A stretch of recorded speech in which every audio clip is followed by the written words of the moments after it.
Hello everyone and welcome to Double Bits Workshop.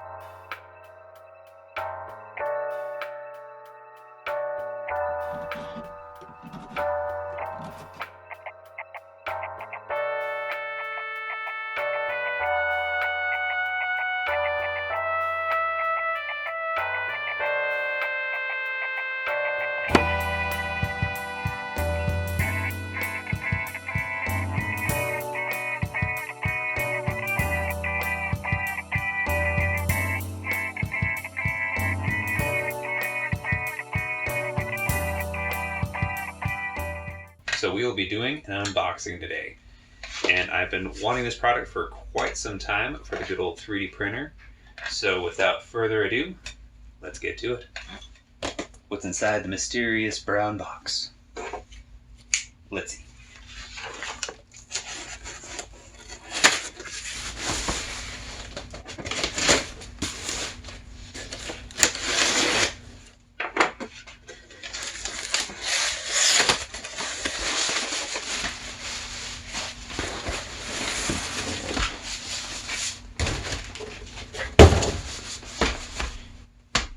It is a filament dryer.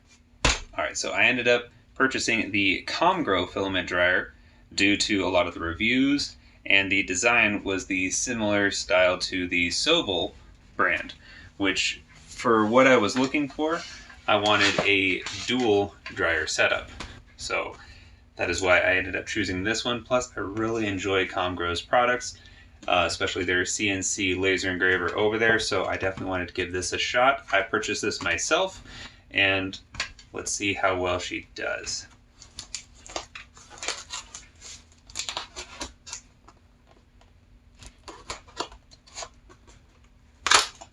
There we go.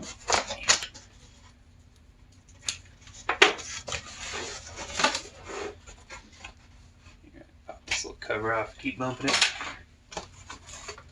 Alright, so we got the little user manual here. It's a roadmap style. So a little introduction here. Dear customer, thank you for choosing COMGROW products. The COMGROW filament dryer is used for drying and storing FDM filament. It can dry moist filament, and it also has excellent sealing performance. It can store open filament for a long time. For a better customer experience, you can learn more by visiting our official website, comgrow.com. So we get a little basic product information here. Shows it's got a control panel, snap button, filament holes, and a power jack. Very simple and straightforward. 3 buttons there. You have your on and off function button, and then an up selection button that cycles through your options. Very easy, straightforward. Just make sure that all your seals are good, open it up, stick the filament in, and then feed the filament out if desired. Otherwise, you can just leave the filament in there and not feed it out if you're just wanting to use it for its dryer option. I love the way they do their foam over at good old COMGROW. Everything is very nicely sealed all the way around. Reading some of the reviews and watching some other videos for other filament dryers, they're kind of just loosely in the box on a couple of brands, which I wasn't a huge fan of.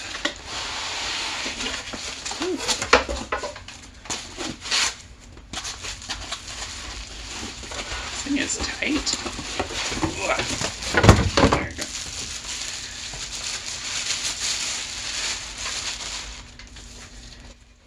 So we also have cling wrap kind of stuck. Little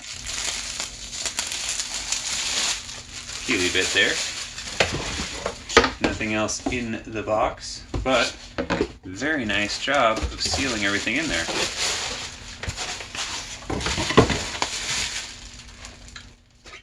Alright. So you're probably all curious about if you're clicking on this. I purchased this through Amazon. I could have also purchased it through the website, but there was a coupon on Amazon for this one. It was $62.99 with the coupon. It dropped it, I believe, 10% or so. So I ended up actually paying with shipping and handling everything on this all together.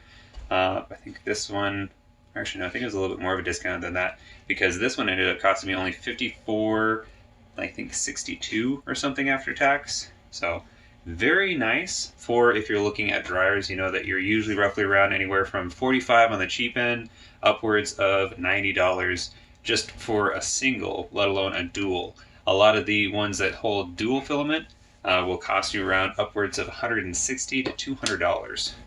Ooh. So we got 2 latches. Ooh, nice gasket in there. A couple of ones I looked at did not actually have gaskets. Dang. This should be the power supply, I believe. Yep. Nothing else in the box. So here is our power supply brick. Very nice. Model 1240 AC for 100-240 volt. So nice, good and set up here. It's a 12 volt output, 4 amps. Nice other big chunk of foam for the interior.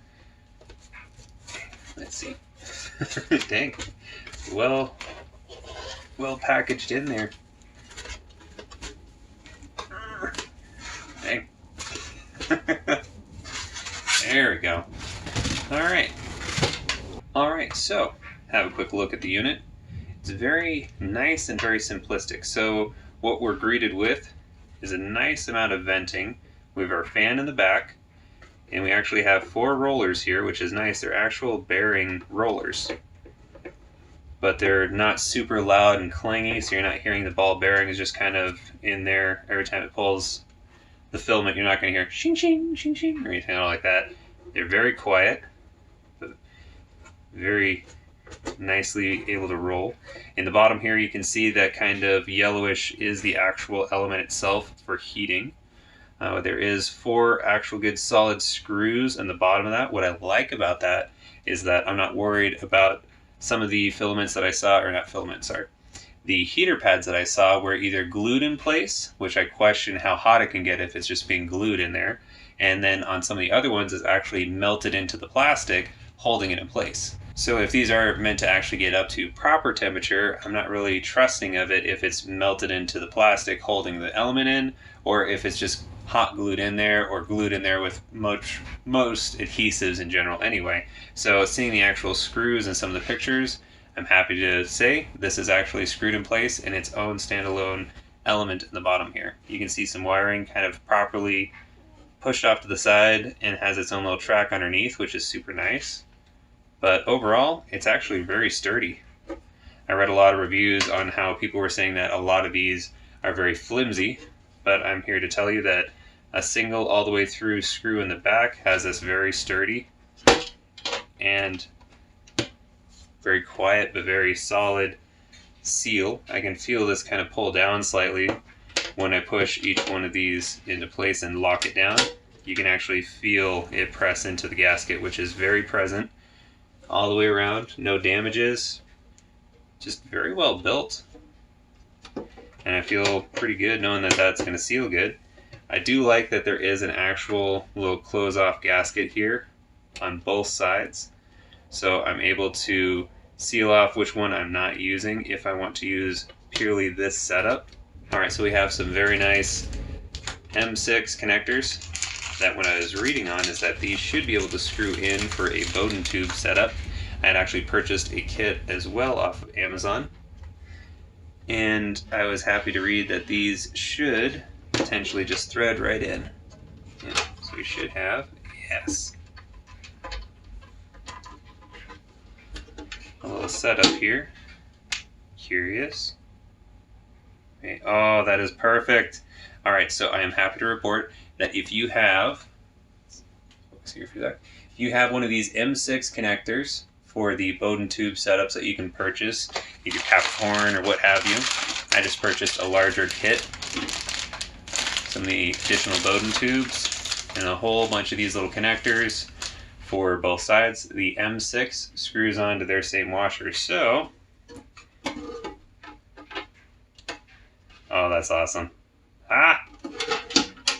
Look at that. Right off the gate, I don't have to drill a hole, I don't have to size anything up, I don't have to tap it, and I already have a clear nut that comes on the unit to screw on. So if I want to use this setup and just have exposed filament coming out from the hole, and I don't worry too much about that, all I'm just worried about is trying to get the moisture out of the unit itself from old filament, or if I want to run 100% dried and closed from a Bowden tube directly to my printer, I can just do that right off the unit using these little M6 connectors and the Bowden tube I already have. So I can be very hoity-toity if I want to and have everything 100% sealed, heated if needed, and running over. So my wife and I have been doing research, and from what we can tell about one of these little humidity kind of checkers, and also lets me know what temperature my garage is at. So I'm at 36% humidity, as well as I'm at 72.5 degrees Fahrenheit is what our garage is at currently. It's just kind of ambient for this time of year, way things are. But I know, oh, they're bumped up a little bit. Might be sensing a little bit more my hand or just where I'm at in the room. It says it's at 41. So 40 and below is what you want for your filament. So we are kind of just over that a little bit. It's kind of freaking out there as I'm bumping and moving it around. But there it drops down again. So we're right around 40%. So we want it to be around 40 or less for the filament. But I know with the swamp cooler that we have, since we're in the dry desert, that's what we use, puts a lot of moisture into the air. So we haven't been using that swamp cooler too much yet, but I know once it gets warmer, that's where this little buddy will be helping us out quite a bit. As well as some of our filament that we have gotten or were given is older, so we're going to see if we can kind of pull some moisture out of those and run from that, or run that. So let's try this out real quick. I've set off to the side here some eSun PLA Plus Blue. I just use larger Ziploc bags from Walmart, and I use the same silica gel packets that came with the filament.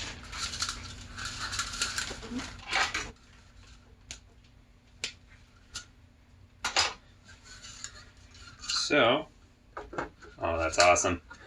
So this is a full, just normal spool.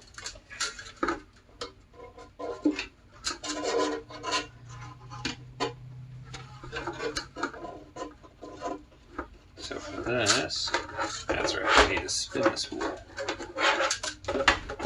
There we are. Oh, that's going to be perfect. So there you have it. It can go right through and feed out through the top. Connect the Bowden tube to it. I have just a small scrap of one I was using for length. This was my old Bowden tube. So just fed the filament through my old Bowden tube that I had originally on here. I ended up swapping this one out just because it had melted at the end of it, just kind of wearing out for use on the bottom end. They will sometimes heat up and crystallize onto your hot end, sadly, and it was causing some clogs. I had to take apart my hot end, and I ended up snipping and making it shorter, ran it for a second, but since I had to cut it shorter, the actual hot end wouldn't go all the way to the right side of the gantry. So I ended up buying the whole kit due to that, but I had this scrap left over, and it looks like this scrap, if I rotate this right here, can just slide right into the top here. So on your longer 3D printer, there is a 3D printed part they ship with it, as well as a small scrap of Bowden tube.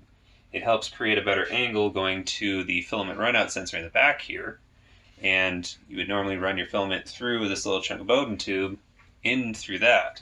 Now, since this is already set up for a Bowden tube, I'll probably cut this a little shorter.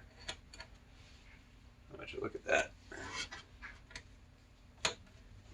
Right in place. You can see a little bit of a bend in it, if you can back here. There we go. So it's a little bit of a drastic angle now. I'll probably cut this a little shorter, but I now have my actual filament dryer right here. Spools up, and it'll go right over and then feed through the Bowden tube to my hot end. So I'm going to have just a little bit of an angle. Now I have bearings in my filament dry out, as well as I can have a Bowden tube so I don't have to worry about dust getting on my filament. And the only exposed amount of filament will be right here, about the width of a finger, going into my extruder, so then it can extrude through another Bowden tube right into the actual hot end. So I'm able to eliminate so much by running this little setup. And all I had to do was use parts I already had from a prior kit and a washer, or a nut rather, that comes with the actual filament dryer. So I'm super excited about that, if you can't tell. Alright, so before we get too much further, let's plug her in. So let's plug it in. Here is a nice little plug in here on the back. As you can see, it also has a little plug cover. I'm guessing so if you want to store this without actually having it plugged in for any length of time, you can actually cover this for moisture or for dust. And it's nice it actually has that little kind of extra feature. Not that I'm really going to be using that too often, but it is something nice. So if you end up having to store your 3D printer and your supplies, you can actually store this and seal off each of the holes and keep your filament on the inside of it, and it fully keeps everything dry, as well as keeps any moisture or potential rust out of your electrical port in the back.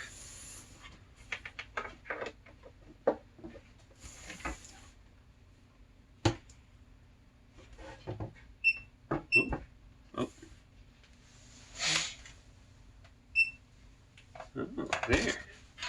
Alright, so you have your temperature control on the left. Should be letting us know exactly what the hot plate is at for temperature. You have your fan in the back, and then right here is your humidity control. So on the inside there, right now currently, it is reading at 30% humidity, which I don't doubt because the box hasn't been open for long. As you saw, I pulled all the styrofoam and everything out of it, so that's kind of a base layer. I'm guessing it doesn't probably go below that, so it's probably just reading base right now. Alright, so looking at our fancy-dancy little menu thing here, we have a little troubleshooting guide, reference in the back. So temperature for PLA/wood should be set at 40 to 50 C is what it is. At G, you'd put it at 45 to 50. ABS or PC would be 45 to 50 for the Celsius degree. It says to pop open, make sure it's full, and then if you're not using another spool, it says to use the plug, so that way it kind of seals the whole unit 100%. So we don't need to worry about error codes right now. So we have an on and off button. Click that. Function. So temperature, time, and then it sets back. So let's go into temperature. We want to up that. What did it say? So 40 to 50. So we can probably just leave it at 40 for right now, since the filament hasn't been out for too long. This has been in its own Ziploc bag, so we're just kind of keeping an ambient temperature. In time, set for 6 hours, or potentially however long you want to set it for the print. So just leaving it at 6 hours. Now it says 28%, 22 degrees Celsius, and it's flickering back and forth. Not flickering, but just kind of swiping back and forth to let you know the settings and everything. And it looks like, ah yes, here we are.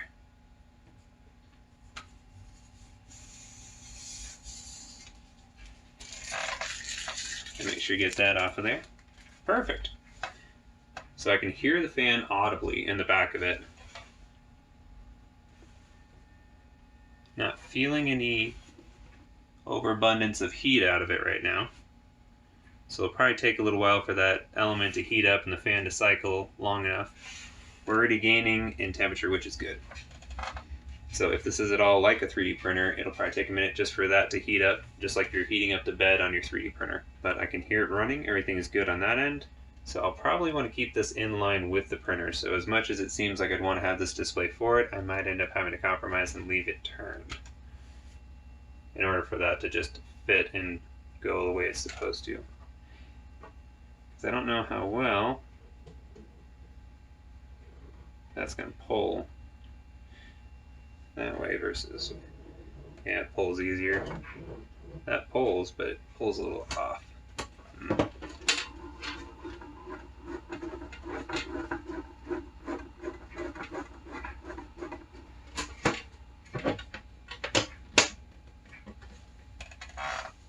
But everything turns on and we are gaining temperature, which is good. So we'll kind of come back to it here in about a good 10 or so minutes, and I'll let you know what the temperature's at then. Alrighty, so we are at 40°C. It actually took just under 20 minutes. At the 10-minute mark, we were at 30°C, and I've been kind of keeping an eye on it. I actually ended up removing off of my 3D printer the arm, because as it is right now, for this box to sit where it is, it actually kind of was bumping into the box in the back here. So I decided if I'm going to be using this entirely for housing my filament and also printing from, then this kind of makes this null and void for right now. But as with anything, if this changes anything in a negative sense and ends up impeding any prints of any kind, I will still leave this off on the side. So that way, for any reason, I can just immediately swap this over and not have to lose any of my print time or have any additional failures with this being, kind of on hiatus and I'm searching for a type deal. I'm going to keep this close by and in the bin next to it, so that way it is immediately accessible if the need arises, which I don't see a reason, but it's always safe to keep these kind of things. But we are at 40°C, fan circulating well, everything's good to go. I would have already started printing because, like I said, that filament is just fine. Not seeing any issues with it, but I'm happy to see that going. Now, as one little test, since I'm not actually really immediately printing with this, kind of pull forward at the box. I can already feel heat emanating from the sides here. And when I put my hand inside of it, is quite toasty on the inside there.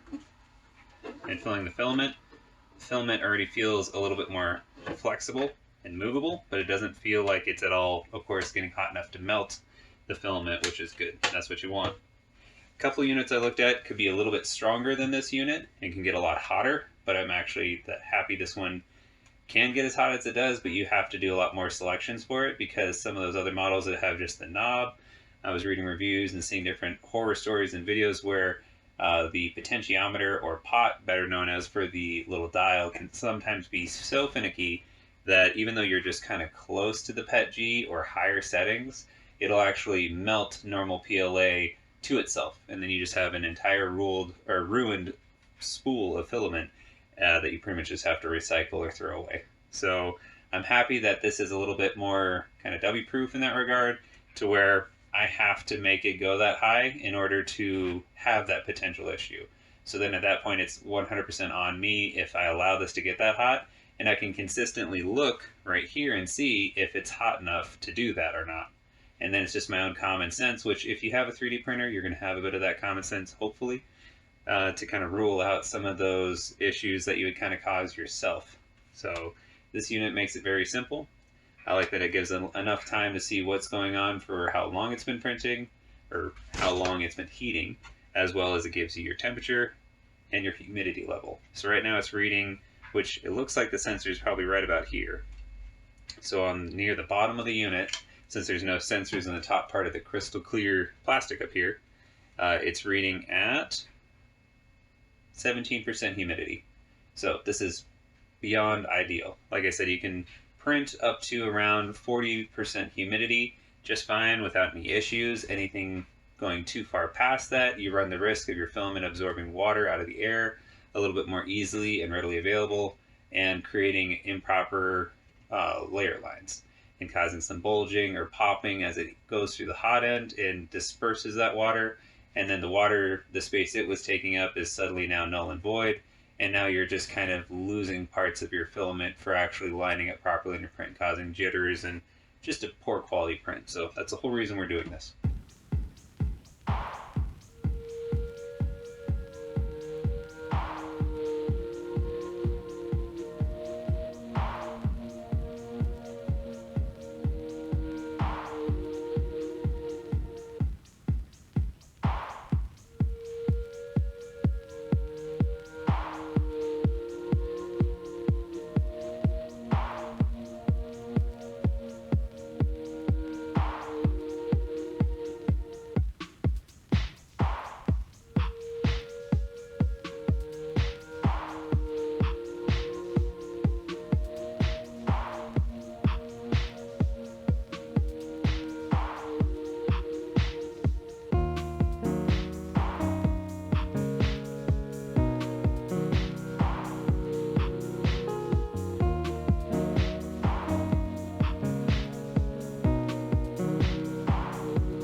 3 weeks later. So I love this unit, and originally I was going to have an initial review, but I'm actually kind of happy this ended up working out this way. So now this is going to be a proper unboxing and review video of the COMGROW unit.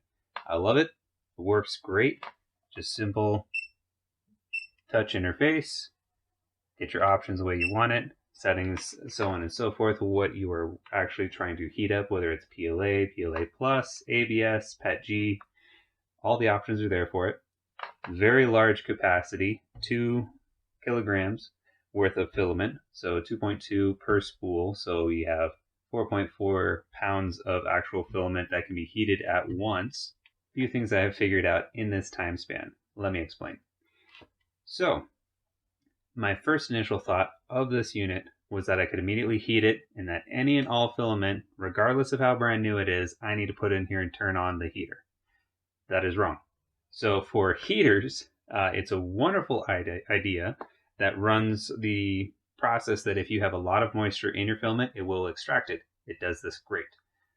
The downfall is if you have brand new filament or filament that has less to no actual water or moisture content, what you're essentially doing is heating your filament and making it warm before running it through your extruder. Now, if you've been printing for any real length of time, what this factor is, and you might have already guessed, is that you are now changing what your hot end needs to be at. So I would suggest when you start using this product and you start running your processes through it, run some tests first to kind of figure out the new temperatures that you will need for your PLA, PLA Plus, ABS, or PETG, because all those are going to change. What I mean by that is, when I was running my normal PLA Plus, I could kind of cheat a little bit and leave my temps at 215C for both PLA and PLA Plus, and I can usually get away with it. Just speed through multiple prints. It was a bit on the not so good side. I should ultimately have been dropping my temps down a little bit to at least 212 at the bare minimum, if not around 210 for most of my PLA, and then being right at 215, if not a little bit higher for my PLA Plus. So it was giving me good results, but I knew I could get just a little bit better if I actually did fine tuning and took just a second on each print. Now, I sometimes ignore that because as we all do, I feel like at some point get to wanting to shotgun in the euphoria and enjoyment of, oh, a new print, oh, I'm going to try this filament, and jumping back and forth. So fair warning, if you have a set roster of what you know your settings to be, when you get this unit, those will change. Now you can run it normal OG from the normal little spigots that it has, or you can just heat your filament and then put it on a spool and run it that way as well. Those will work just fine. I opted to use one of the ends that I had out of one of the kits, as you saw earlier, and that gave me a dust shield, so I don't have to worry about trying to do one of the little magnet hold on with a chunk of cotton or something like that to clean my filament, because this is a garage, there is dust, we are humans, and dust happens. And no matter the environment or how close or that you get it, dust will eventually kind of find its way. And every once in a while, if you get it in the right amount or in the right spot, it'll show up on your print. So I wanted to run a line purely based for that. As well as I thought, well, hey, less exposure of the filament to the open air means less possibility of moisture. This is true. It covers everything but that one little spot. But it also encapsulates the heat from the unit. So furthermore, pushing the idea that what heat comes from here will heat creep, in a sense, to your actual nozzle as it feeds, and then it will change your temps for your hot end. Now, this isn't terrible. In some cases, some people's machines can't quite reach the temps they need to, so you could ultimately use that as kind of a little bit of a cheating method to push a little bit extra temperature to your hot end. Need it be only a few degrees, or rather a few degrees Celsius. Now, in the grand scheme of things, a few people might say, oh, a few degrees, what does that mean? What does that matter? Now, what that will change is that you'll get little pops or puckers in your print. And it'll ultimately cause some deformations in that regard to where they kind of bulge out slightly. Essentially what you were kind of trying to fight with the heating unit, you may end up causing due to over extrusion. So when your hot end starts to run back and forth and make its print, every once in a while, your filament will actually get too hot. It'll actually start to run out the nozzle and your retraction won't work properly. so you get kind of a little bit of a splooge effect every so often. It'll end up kind of looking like braille that you would have for somebody that's kind of vision impaired.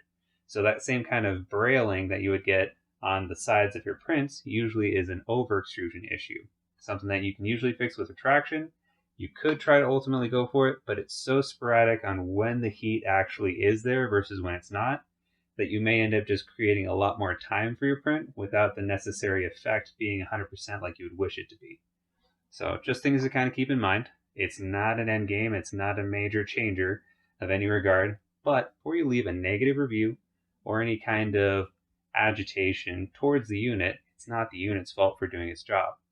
This box is meant to properly seal and keep moisture and humidity out of your box and your filament, which it does amazingly well.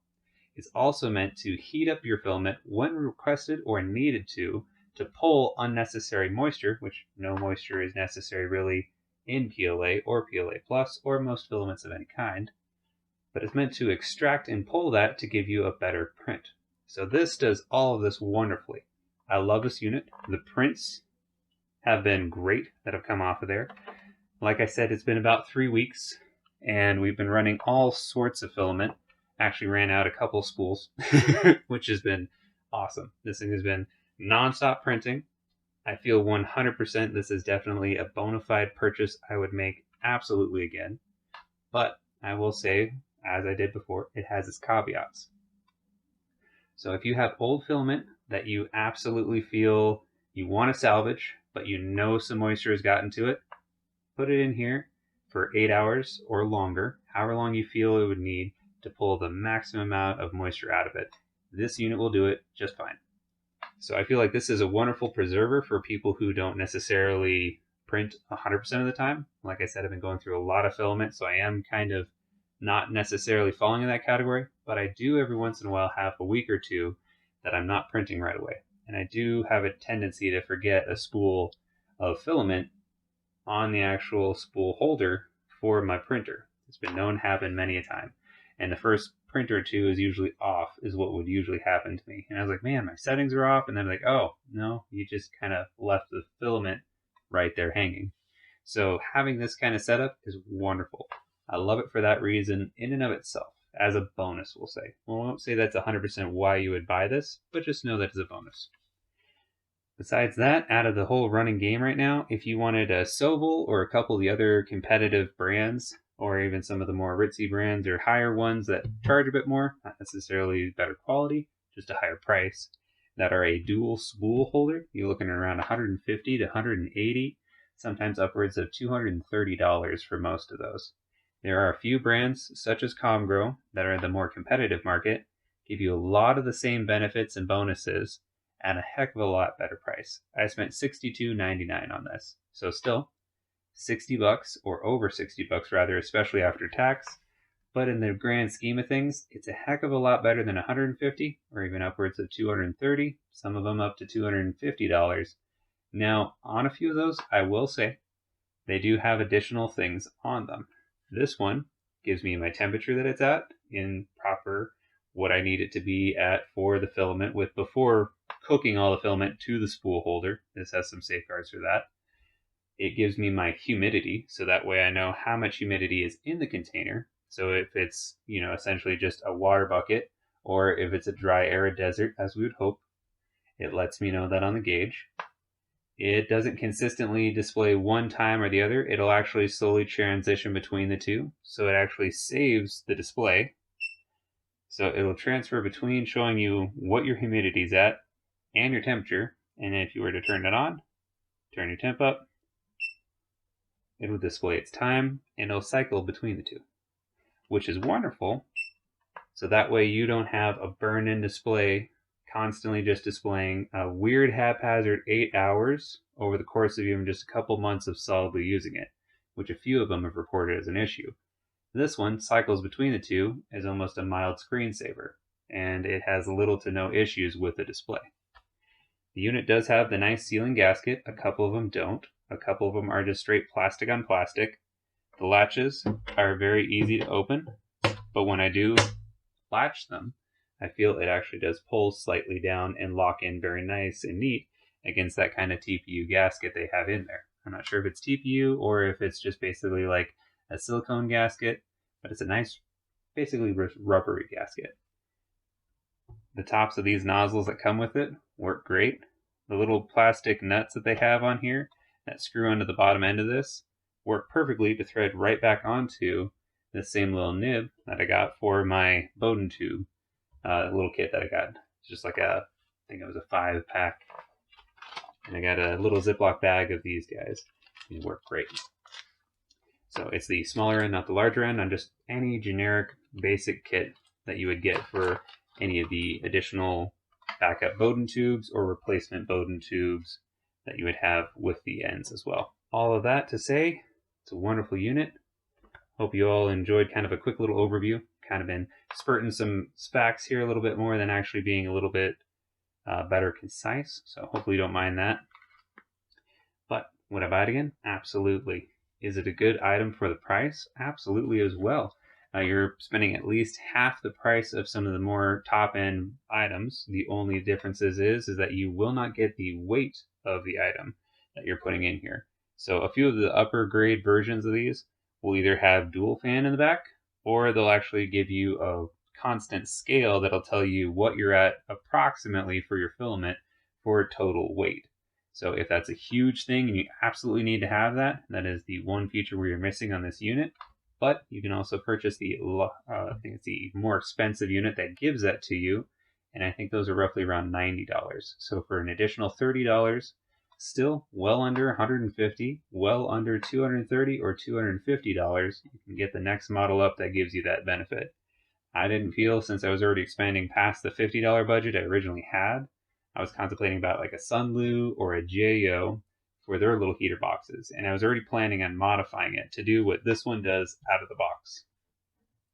So without having any of the potential or issues of me potentially either damaging the unit and just wasting $50, or potentially having to extend, cut, and make a project out of something that I have already spent good money on and just want to work right out the gate, I'll spend the additional $12 and get the next runner-up that can do 2 spools of filament rather than just one, and it gives me the extra benefits that I wanted and none of the fuss. I've had no issues. I have seen prints get better, and I've seen prints look amazing. This filament is actually from 2015 that came out of a printer I was given. That'll be in a future video as well.